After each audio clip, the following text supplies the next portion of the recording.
know you don't like these like logistical types of videos, especially those more personal ones surrounding me, but we have to talk because Massachusetts, New Hampshire, and Maine opened up, which is a big yay for me. I have been to Massachusetts. I haven't been to New Hampshire and Maine. Now, why am I so excited that just this one state reopened? As my donut is nothing. Well, I'm excited that this one particular state, that Massachusetts, is important because I have to go through there. Now, it's around an hour to an hour and a half to get from Massachusetts to New Hampshire. Connecticut to New Hampshire. And I can't hold my bladder in that long. But if it's Maine, not only am I missing out on interstate New Hampshire, but it becomes even longer because there has to be a specific defined route and there's Boston, Massachusetts traffic. Even though we're not going directly through the artery of the city. So,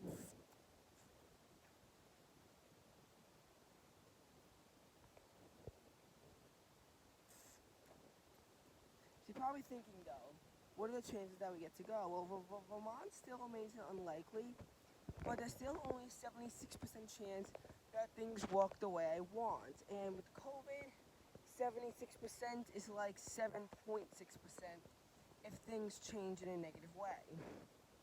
So that's why when I picked my percentages, I was more on the conservative end.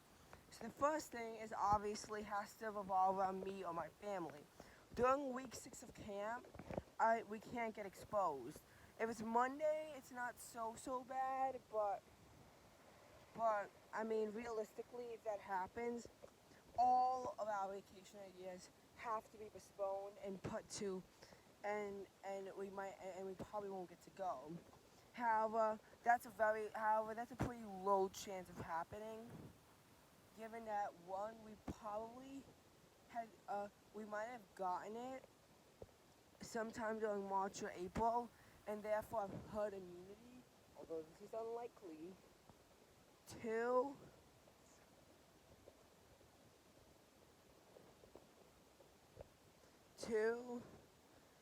the COVID rates are relatively low. I mean, obviously we can't get it, but that's so low that I'm not even bothering to put it on the list because it will probably have zero. It will probably have little to no. It will probably have nearly zero effect. That, however, has a 1% chance of happening. So we get exposed to it. Someone in our family, thus meaning we can't go. Now, a 1% chance seems 99% chance still, but there are the factors. Second of all, New York can't have a major spike. Now, given how much Cuomo is cracking down on this, I mean, in order to have your rates stay good throughout this deep south spike, you need to, one, reopen slowly and carefully, but more important than ever, you need to have a strong quarantine. Pennsylvania lacked this, and therefore their cases are 5.3%, which is half of what's needed to make Cuomo's threshold. That's not bad, but if it continues to go up, I bet that Pennsylvania will be added to the list, especially seeming what's happening in Delaware. As a result, Pennsylvania is strengthening their quarantine measures. And they're urging counties that have strong tourism to crack down as well. There's around a 4% chance that New York does have a major spike, however, especially because I live in downstate New York. I'll show you on a map of New York where exactly I live.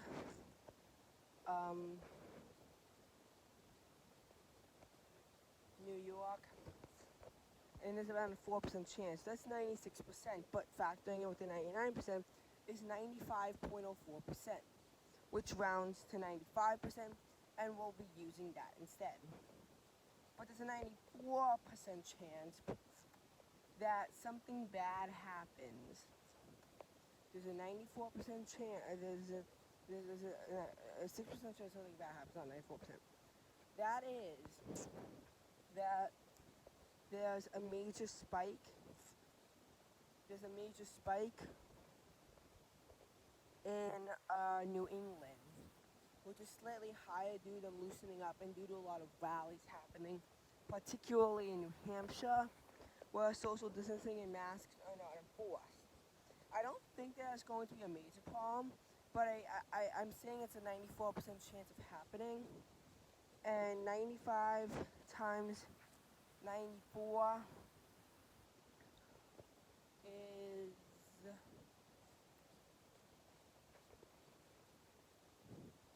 8,930, so it's 89.3%. And then there's actually a 15% chance that that either New York or New England strengthens their quarantine. Particularly New England is worrisome, meaning that New Yorkers are no longer welcome, and that only means that now there's an 85% chance. When you calculate it, you get to 75.93%, which is basically 76%, give or take a little, and which means that there's around a 3/4 chance, and that sounds good. That sounds good, but it's actually particularly worrisome if the cards don't get played right. Now we're actually going to talk about what's been ruined due to COVID. So, first of all, the first major cancellation, I'd say, is Albany, New York. We were supposed to go up there on March 24th. Obviously, that didn't happen. And the World Trade Center trip obviously got canceled and now postponed. And that was supposed to be on April 3rd. And that was pretty obviously canceled, but what else got canceled is all the trips, because obviously we never got back to school. So all the trips got canceled. You know, like our planned trip to Long Beach Middle School and our planned trip to NISMA majors at Uniondale, which actually NISMA majors was canceled. NISMA, the solo festival, was canceled to people who weren't in level 5 or 6, who were offered a NISMA over the summer program, and they had to actually work the logistics out of that. First of all, downstate was excluded from this. If you lived in downstate New York, you were done. No NISMA for you. I mean, I was only doing level 2, so I wouldn't have made the cut, the first cut. Then the Capital District got removed, then Western New York, and then they were solving that all logistics sometime in late-ish May about how it would work. But then the U.S. government intervened and said, no NISMA or NISMA equivalents, because it was now an interstate thing, across the entire Northeast. At first, Maryland was exempt, but then they were included.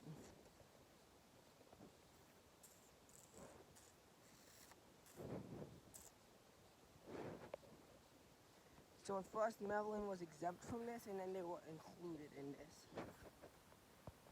So that begs the question then.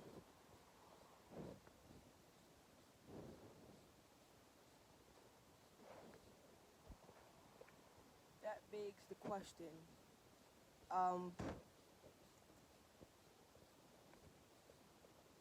So, New York, New Jersey, no. So that begs the question then. What happened? Well, there's a NISMA conference in August that got canceled. People who were supposed to be in all county or all state were offered a chance to redeem themselves in December, assuming that doesn't spike again. But you have to actually have made all county or all state. And people who were just doing normal NISMA, even if they were in the higher levels, did not count. Okay, now moving on from all the NISMA stuff. What about the spring concert? Well, in mid-April, they canceled it. a public event. However, at first they decided also that they'd record us, and at first they decided they were going to make everyone take time out of their class to watch it, but then they decided that would be dumb, and if they didn't want to watch it, they wouldn't have to. So what next? Well, what followed was that New York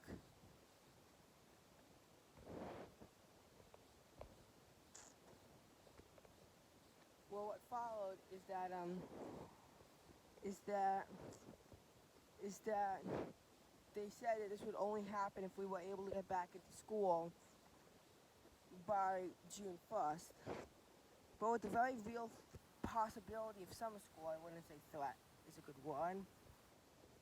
They decided for every week that we'd have summer school, they'd push it back a week. But then Cuomo canceled school, on May 1st, but it wasn't until the end of May where he made his decision on summer school. So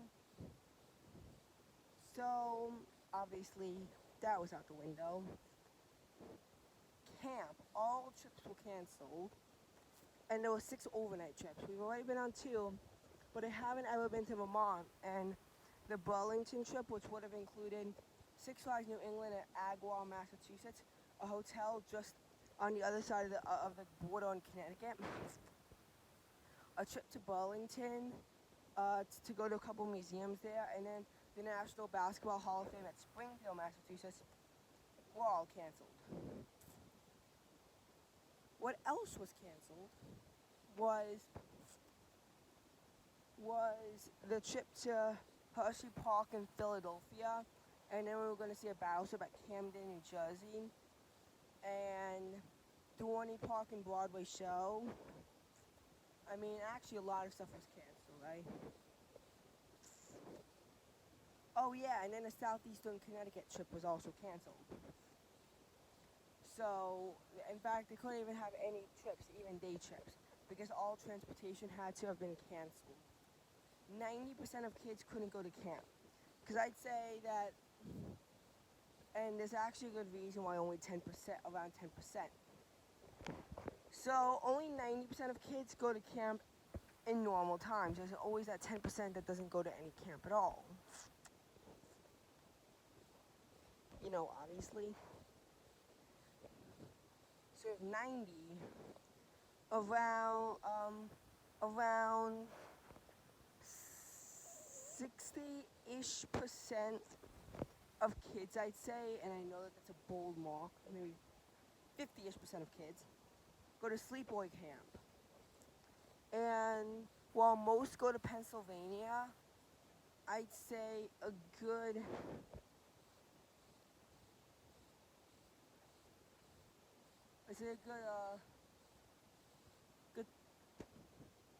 good 20% of those, or 10% of all the kids, go to a New York State sleepaway camp.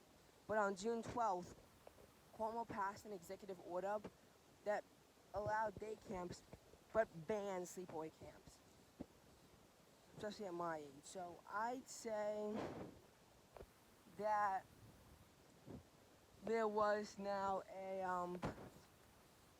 that it's now 90 times 90, 81% of kids would go to camp, right? 19%. But you're forgetting something. A lot of sleepaway camps in Pennsylvania have canceled.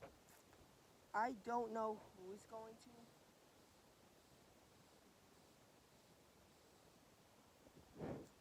A sleepaway camp, but it's very few people.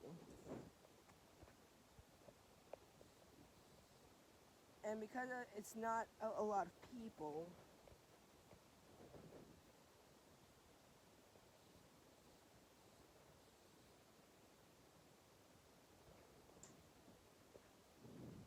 I'd say 15. I'd say that only. So actually, we can erase them. I'm pretty confident in saying that most Pennsylvanian sleepaway camps are either canceled or not accepted in New Yorkers. I could say that for the half kids that go, only around 40, only around 20% of them were able to actually go, even less. Honestly, when I said 10%, I meant to say like 20%, but still. 40% of kids are not getting a sleepaway camp. It's only 60%, so now it's only 60%. So now at 54%. Around half of, around, I'd say half of all the day camps canceled, cutting 54 into 27. And then you have, I'd say around a third of the parents wouldn't send their kids to camp, cutting 27 to 18%. So I don't know, 18 is pretty reasonable.